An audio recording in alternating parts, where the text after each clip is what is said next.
The fundamental cause of the trouble is that in the modern world the stupid are cocksure while the intelligent are full of doubt. War does not determine who is right, only who is left. The time you enjoy wasting is not wasted time.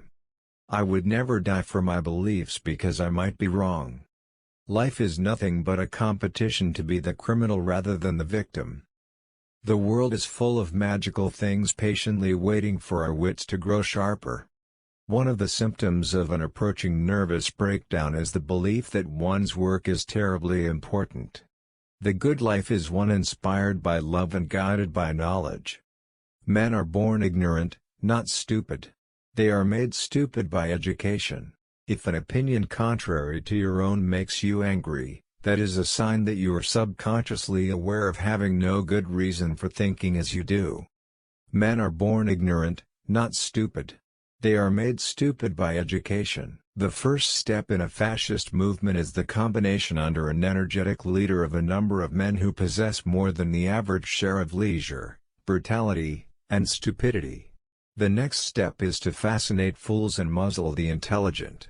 Fear is the main source of superstition, and one of the main sources of cruelty. To conquer fear is the beginning of wisdom. The time you enjoy wasting is not wasted time. The most valuable things in life are not measured in monetary terms. The really important things are not houses and lands, stocks and bonds, automobiles and real estate, but friendships, trust, confidence, empathy, mercy, love and faith. To understand the actual world as it is, not as we should wish it to be, is the beginning of wisdom. Every great idea starts out as a blasphemy. Religion is based mainly upon fear of the mysterious, fear of defeat, fear of death. Fear is the parent of cruelty, and therefore it is no wonder if cruelty and religion have gone hand in hand. My own view on religion is that of Lucretius. I regard it as a disease born of fear and as a source of untold misery to the human race. Patriotism is the willingness to kill and be killed for trivial reasons. The key to happiness is accepting one unpleasant reality every day. No man treats a motor car as foolishly as he treats another human being. When the car will not go, he does not attribute its annoying behavior to sin. He does not say, "You are a wicked motor car, and I shall not give you any more petrol until you go." He attempts to find out what is wrong and to set it right. Organized people are just too lazy to look for things. Collective fear stimulates herd instinct, and tends to produce ferocity toward those who are not regarded as members of the herd. War does not determine who is right, only who is left. The world is full of magical things patiently waiting for our wits to grow sharper. The trouble with the world is that the stupid are cocksure and the intelligent are full of doubt. We are faced with the paradoxical fact that education has become one of the chief obstacles to intelligence and freedom of thought. There is much pleasure to be gained from useless knowledge. One should as a rule respect public opinion insofar as is necessary to avoid starvation and to keep out of prison, but anything that goes beyond this is voluntary submission to an unnecessary tyranny. If an opinion contrary to your own makes you angry, that is a sign that you are subconsciously aware of having no good reason for thinking as you do.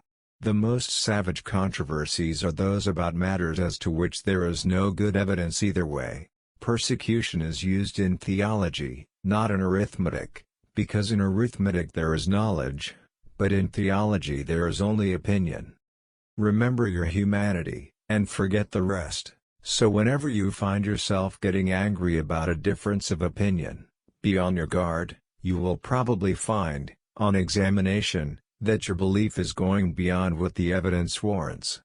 Anything you're good at contributes to happiness. A stupid man's report of what a clever man says can never be accurate, because he unconsciously translates what he hears into something he can understand. Even when the experts all agree, they may well be mistaken. Almost all education has a political motive. It aims at strengthening some group, national or religious or even social, in the competition with other groups.